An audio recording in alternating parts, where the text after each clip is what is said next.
Dito sa show na to, ang aim natin is to spread awareness for CVD o yung chronic venous disease na tinatawag. Kung ikaw ay nakakaranas ng pananakit at pamamaga ng binti, pangangalay, spider at varicose vein at iba pang mga discomfort sa binti na madalas nating binabaliwala, ay posible na palang sintomas ng CVD.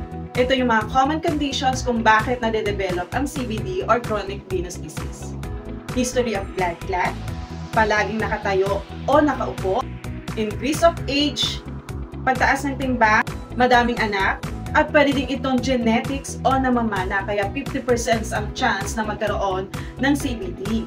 Kaya kung may sintomas ka ng CVD, early detection is the key.